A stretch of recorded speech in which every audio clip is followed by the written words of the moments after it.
the Best Picture winners from the 2000s. What about them? We are continuing the series that has already seen 7 decades. The 2000s are a decade defined by major franchises and a shift in storytelling approaches. From historical gladiatorial epics to endings to iconic fantasy trilogies. And from controversial Oscar winners to many timeless crime thrillers. Let's get into it! Please help your favorite average movie guy get to 1,000 subscribers by subscribing right now. Gladiator 2000, directed by Ridley Scott and starring Russell Crowe, Joaquin Phoenix, Connie Nielsen and Oliver Reed.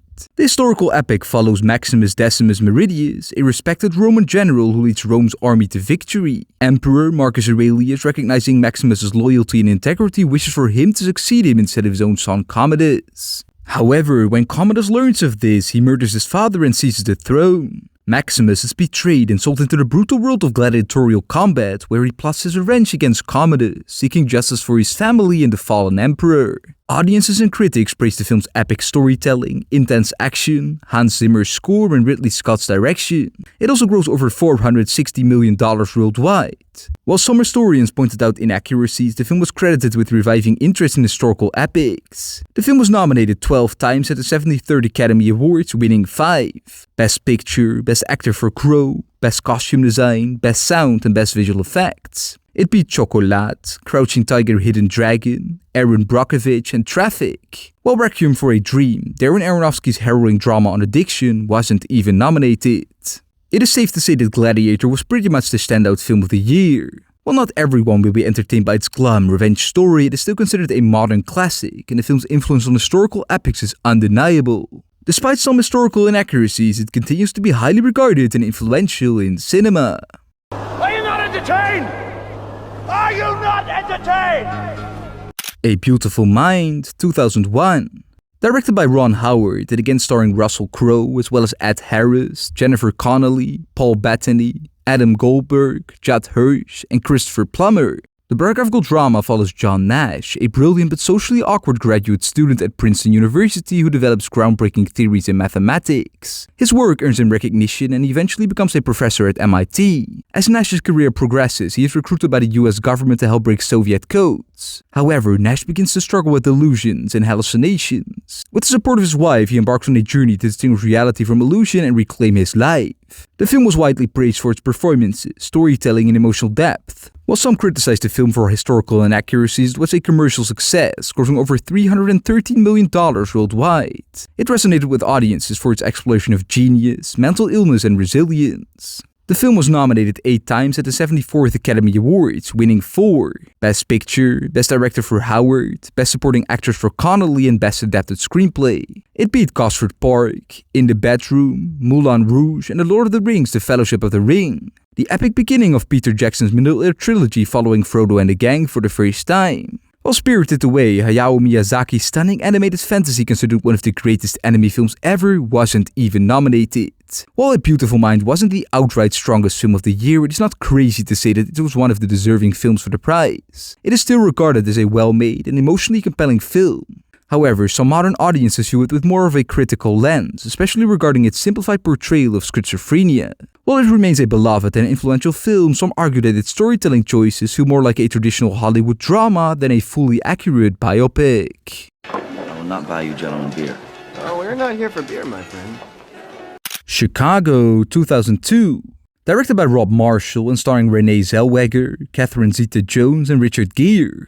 The musical is set in the 1920s and follows Roxy Hart, who finds herself in jail after being arrested for murder. While incarcerated, she meets Velma Kelly, a well-known vaudeville performer who is also facing murder charges. The two women become rivals as they fight for attention from a powerful lawyer, Billy Flynn, who uses the media to turn their cases into sensational public spectacles. Amidst the intrigue of the justice system and media manipulation, the film explores themes of ambition, celebrity and corruption. The film received widespread critical acclaim for its stylish direction, energetic performances and captivating musical numbers. It was lauded for bringing the razzle-dazzle of the stage to the screen. The film also was a commercial success, grossing over $300 million worldwide and revitalized interest in movie musicals. The film was nominated 12 times at the 75th Academy Awards, winning 6. Picture, becoming the first musical to win since Oliver in 1968, supporting actors for Zeta-Jones, art direction, costume design, film editing and sound.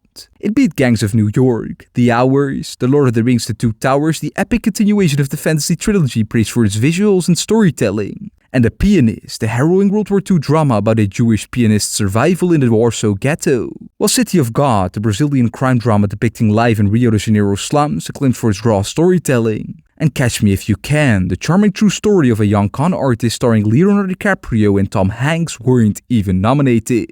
Looking back, there were probably a handful of more deserving films from that year. However, Chicago is still highly regarded as one of the most successful and influential film musicals of the 21st century. It is often seen as a revitalizing force for the film musicals during a time when the genre was in decline. Did I know these two ladies personally? Was that your question? The Lord of the Rings: The Return of the King, 2003. Directed by Peter Jackson and featuring an ensemble cast including Elijah Wood, Ian McKellen, Liv Tyler, Viggo Mortensen, Sean Astin, Cate Blanchett, Orlando Bloom, Hugo Weaving and Andy Serkis among many more. The high fantasy follows the final chapter of the epic journey to defeat the Dark Lord Sauron. As the forces of evil gather for an all-out assault, the heroes including Aragorn and Gandalf must unite to stand against the overwhelming power of darkness. Meanwhile, Frodo and Sam continue with their precious mission to destroy the One Ring, guided by the treacherous Gollum. With battles, allegiances and personal struggles, the story builds to an epic conclusion where choices and sacrifices will determine the fate of Middle-earth. The film received widespread critical acclaim for its epic skill, emotional depth and stunning visuals. It was a massive commercial success, grossing over $1.1 billion worldwide, solidifying it as a cinematic masterpiece and a fitting conclusion to the trilogy. The film was nominated 11 times at the 76th Academy Awards, winning all 11, which meant it now holds the record for the highest clean sweep at the Oscars, surpassing the 9 awards earned by Gigi in 1958 and The Last Emperor in 1987, while also tying with Ben-Hur from 1959 and Titanic from 1997 as the film with the most wins. It won Picture, making it the first fantasy film to do so, director for Jackson, adapted screenplay, art direction, costume design, film editing, makeup, original score, original song, sound mixing and visual effects. It beat Lost in Translation, Master and Commander, The Far Side of the World, Mystic River, and Seabiscuit. While a slew of now iconic films weren't even nominated, these included Oldboy, Kill Bill Volume 1, Pirates of the Caribbean, The Curse of the Black Pearl, and Finding Nemo. The Lord of the Rings: The Return of the King is the epitome of a truly deserving Oscar winner. It is still regarded as one of the greatest films ever made. It has had a lasting cultural impact, influencing the fantasy genre and filmmaking, and remains a beloved classic in both cinema and pop culture. You bow to no one. $1 Million Baby, 2004. Directed by and starring Clint Eastwood and also starring Hilary Swank and Morgan Freeman. The sports drama follows the story of Maggie Fitzgerald, a determined young woman who dreams of becoming a professional boxer despite her age and lack of experience. She convinces Frankie Dunn, a seasoned but disillusioned trainer, to take her on. As Maggie proves herself in the boxing ring, her bond with Frankie grows and she climbs the ranks of the sport. However, her journey takes an unexpected and tragic turn, forcing both her and Frankie to confront tough choices and the deep emotional consequences of their decisions. The film received widespread critical acclaim for its powerful performances, emotional depth, and direction. It was also a commercial success, grossing over $260 million worldwide. Audiences were drawn to its compelling story and unexpected twists, making it one of the most talked about films of the year. The film was nominated 7 times at the 77th Academy Awards, winning 4. Best Picture, Best Director for Eastwood, his second, Best Actress for Swank, and Best Supporting Actor for Freeman. It beat The Aviator, Finding Neverland, Ray, and Sideways. While Eternal Sunshine of the Spotless Mind, the visually innovative and emotionally profound film about love and memory. And Before Sunset, the sequel to Before Sunrise, praised for its realistic dialogue and emotional depth, weren't even nominated. $1 Million Baby was one of the best of the year, crowned a deserving winner, and is still regarded today as a modern classic. Eastwood's direction continues to receive recognition, and the film is considered a standout in the sports drama genre, known for its emotional impact and lasting influence. Yeah, this is my fighter. Then you got 10 seconds. Crash, 2005. Directed by Paul Haggis and starring Sandra Bullock, Don Cheadle, Matt Dillon, Jennifer Esposito, and Brendan Fraser. The crime drama explores racial and social tensions in Los Angeles over the course of 36 hours. People from different backgrounds, including police officers, criminals, politicians, and everyday citizens, collide in unexpected ways. Their interactions reveal deep-seated prejudice, personal struggles, and moments of both cruelty and compassion. The film examines how bias, fear, and misunderstanding shape human behavior while also showing the potential for change and redemption. At its release, the film received mostly positive reviews for its ambitious storytelling, strong performances, and exploration of racial and social tensions. While some critics found its approach heavy-handed, it resonated with audiences and grossed over $98 million worldwide. The film was nominated 7 times at the 78th Academy Awards, winning only 3. Best Picture, Best Original Screenplay, and Best Film Editing. It beat Good Night and Good Luck, Munich, and Capote, while also beating the heavily favored Brokeback Mountain, the poignant love story between two men, directed by Ang Lee, which became a cultural landmark. This is now considered as one of the most notable Oscars upsets, with Crash being seen as a safe alternative for a voting body seen as maybe being homophobic. Today, Crash has a more divisive reputation. While it was initially praised for its exploration of racial and social tensions, many now view its approach as overly simplistic and heavy-handed. Critics argue that the film relies too much on stereotypes and forced coincidences, making its message feel preachy rather than nuanced. Ma'am, are you hurt? The Departed, 2006. Directed by Martin Scorsese and starring Leonardo DiCaprio, Matt Damon, Jack Nicholson, Mark Wahlberg, and Martin Sheen. The crime thriller based on internal affairs from 2002 is set in Boston, where the Irish-American mob boss Frank Costello grooms a young protege, Colin Sullivan, to infiltrate the Massachusetts State Police. Meanwhile, the police sent an undercover officer, Billy Costigan, to infiltrate Costello's gang. As tensions rise and both sides realize they have a rat in their midst, Billy and Colin struggle to maintain their covers while staying one step ahead. Their missions put them on a collision course, leading to a suspenseful and brutal conclusion filled with shocking betrayals, twists, and violence. The film was met with widespread critical and audience acclaim, praised for its intense storytelling, sharp dialogue, and strong performances. Many considered it one of Scorsese's best, with some calling it his return to classic crime cinema. At the box office, the film also was a major success, grossing over $291 million worldwide. The film was nominated 5 times at the 79th Academy Awards, winning 4. Best Picture, Best Director for Scorsese, Best Adapted Screenplay, and Best Film Editing. It beat Babel, Letters from Iwo Jima, Little Miss Sunshine, and The Queen. While The Prestige, Christopher Nolan's film delving into the intense rivalry between two magicians in 19th century London, and Pan's Labyrinth, Guillermo del Toro's dark fantasy that intertwines the real and mythical worlds, weren't even nominated. The Departed looks like the worthy winner of the year. It is widely regarded as one of Scorsese's best films and one of the greatest crime thrillers ever made, with its gritty storytelling and complex moral themes standing the test of time. While some cinephiles argue that Internal Affairs is superior, The Departed has carved out its own legacy. Get your fucking hands off! Hey.